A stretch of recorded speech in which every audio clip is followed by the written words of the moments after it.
The Israeli Prime Minister Benjamin Netanyahu has asked for forgiveness from Israelis for not being able to bring back alive the 6 hostages who were found dead in Gaza on Saturday.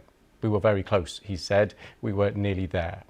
In a televised address, he remained defiant in his demand that Israeli troops must continue to control the Philadelphia corridor in south of Gaza, something Hamas has rejected. The corridor along the Egypt-Gaza border has emerged as a primary sticking point in ceasefire talks. He said it's a lifeline for Hamas, their oxygen, and it will determine Israel's future. Let's hear some of what he said. I am begging for your forgiveness that we did not succeed bringing them home alive. We were very close, nearly there. And I would like to repeat once again this evening, Israel will not move onto our normal agenda. After that massacre, Hamas will pay a very heavy price for it.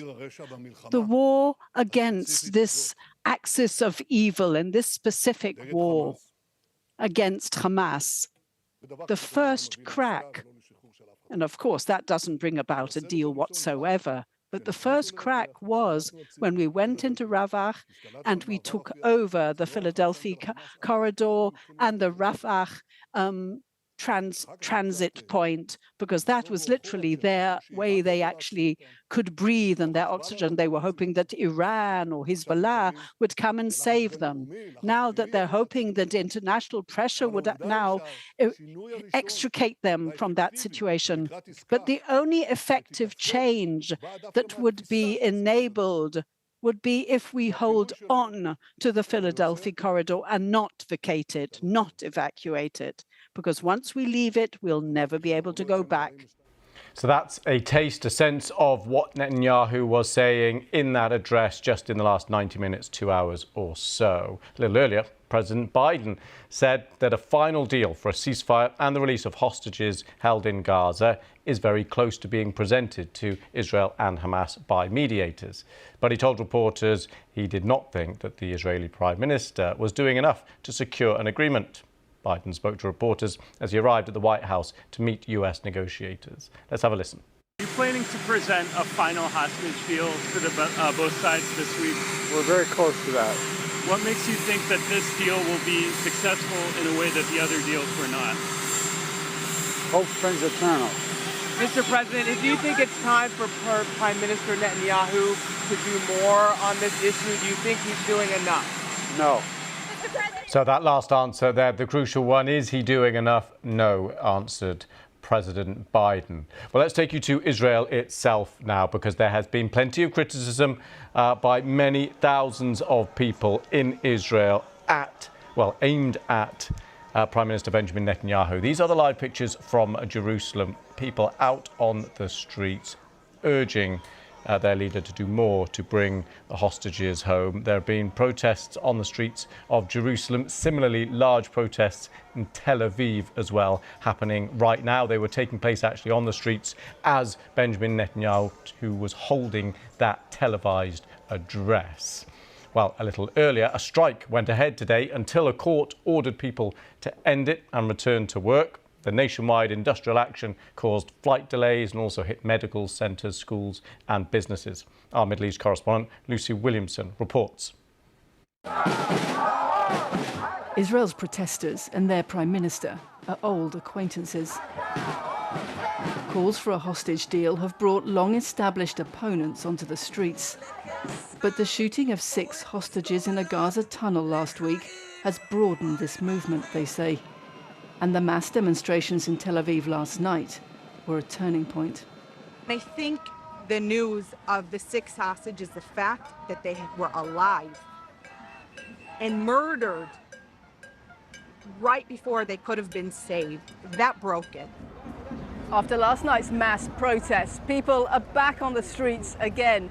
There are growing public and political demands on Israel's prime minister to make a deal. But Benjamin Netanyahu, protected by his parliamentary majority, isn't listening. But then much of the country isn't protesting. The one-day general strike today, largely unobserved. even in left-leaning Tel Aviv. A court ruled that the strike was political and ended it. These protests are part of the well-established opposition to Israel's Prime Minister, analysts say, and so far, little threat to him. I think that Netanyahu knows better than I do. The best thing is to let it play as a safety valve.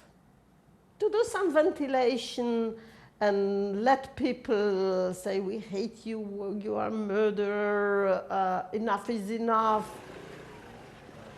Two of the protest's most vocal activists, not in the street today, but in the cemetery. The parents of hostage Hirsch Goldberg Polin, burying their son. For 23 years, I was privileged to have the most stunning honor to be Hirsch's mama. I'll take it and say thank you. I just wish it had been for longer. Tonight in Jerusalem, the demonstrations began again. Mr. Netanyahu is used to opposition on the street, but he's also facing demands from the US president and his own defense minister. Those demands may be harder to ignore. Lucy Williamson, BBC News, Jerusalem. Let's speak now to Aaron David Miller, Senior Fellow at the Carnegie Endowment for International Peace think tank. He's previously been an advisor on Arab-Israeli negotiations to both Republican and Democratic administrations. Thank you for coming on the programme. Thanks for having me. So can I ask you about that pressure on Prime Minister Netanyahu from people in his own country out on the streets yet again right now, and from the US President there, Joe Biden? What's your assessment of his position? You know, it's a rare combination. You now have massive public protests on the streets. You have the Israeli Minister of Defense openly charging during a time of war at a cabinet meeting that the Prime Minister is abdicating his moral responsibility and failing to make a choice. You either have the Philadelphia corridor or you can free the hostage. And you have some pressure from the administration. But I have to say that the reason we are where we are is because in negotiations, only when two parties believe that there is urgency to close, when the advantages of closing the deal outweigh the disadvantages of keeping it open, to have an agreement. And within the last 3 days, you've seen a demonstration of the absence of urgency. Number one, the decision by Hamas, who issued instructions, presumably, that on the approach of IDF soldiers, keeping in mind the Israeli operation to free hostages in Nusayrat in central Gaza, that they were to be killed. That act, in my judgment, has created enormous room for Benjamin Netanyahu to maneuver, and it's constricted the room and the margin for pressure from the Biden administration. The second act was Netanyahu's press conference today, in which he turned the Philadelphia corridor literally into the fulcrum of Western civilization. And the only alternative, there's no alternative but Israeli control in order to beat and he referred to it 3 times, the axis of evil, summoning up a quote from former President George W. Bush in a speech in the wake of 9/11. So I think these two leaders are simply unwilling.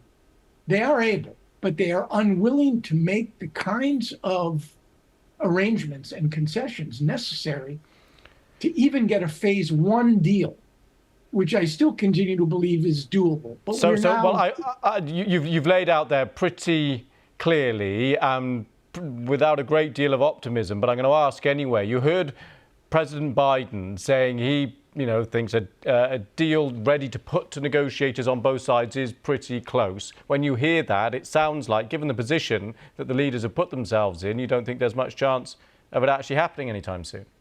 I think if the administration puts this last chance final proposal on the table, unless barring some fundamental 11th hour change of heart, it seems to me the administration is going to get, at best, a yes, but. And if the administration believes this is truly the last chance, and they do get a yes, but what is the administration going to do? Stop negotiating? Stop engaging? I've seen this movie in negotiations many times. You should only put a final proposal on the table. And if, in fact, the parties are not prepared to accept it, you need to be serious about walking away. And frankly, I don't think the Biden administration in the next 70 days, in anticipation of one of the most consequential elections in modern American history, has the luxury or option of walking away. We are in a negotiator's cul-de-sac with no easy or quick way out. President said, hope springs eternal. Aaron, David Miller, we must leave it there, but really appreciate you lending us your expertise and insight in those negotiations. Thank you. One final significant update from this afternoon. The UK Foreign Secretary, David Lammy, announced a partial suspension of arms exports to Israel. This is after a review into the country's compliance with international law when taking military action in Gaza. Let's take a listen. The assessment I have received leaves me unable to conclude anything other than that for certain UK arms exports to Israel, there does exist a clear risk that they might be used to commit or facilitate a serious violation of international humanitarian law. I have informed my Right Honourable friend, the Business and Trade Secretary, and he is therefore today announcing the suspension of around 30 from a total of approximately 350 to Israel as required under the Export Controls Act. Let's speak to our political correspondent, Harry Farley in Westminster. Harry, good to see you. So we should put this in some kind of context, I suppose. The UK isn't a great exporter to Israel in this regard, and it isn't a complete ban or anything like that. But politically, talk us through the significance here. Yes, that's right, Lewis. It's important to make those points. It's not an arms embargo. It's not a complete ban on weapons exports. You heard David Lammy, the Foreign Secretary there, saying, it's about 30 of 350 existing licences. But as you say, politically, this is a very sensitive issue for the Labour Party, the governing party here in the UK, because they lost several seats that they would have otherwise have been expected to win in the general election earlier this year, to candidates, independent candidates, largely standing on pro-Gaza tickets, particularly campaigning on that issue. Now, interestingly, since David Lammy was speaking just a few hours ago, the government has published a summary of how it made that decision to suspend some arms licenses, and crucially it says that it's not simply based on Israel's conduct in Gaza. It says despite the mass casualties of the conflict in Gaza, it has not been possible to reach a determinative judgment on the allegations regarding Israel's conduct of hostilities, but rather this decision is based on two other factors. Humanitarian, the assessment that the government has done is that Israel has not done enough, has not done all that it could to allow humanitarian aid into civilians in Gaza, and also the assessment, or the summary of the assessment that the government has published, says there have been credible claims of mistreatment of detainees, and the volume and consistency of these allegations suggest at least some instances of mistreatment contrary to international humanitarian law. So the decision has been based on that concern about treatment of detainees and on the concern about the not enough humanitarian aid getting through into Gaza, not simply based on Israel's conduct in Gaza. Harry, thank you very much for talking us through that.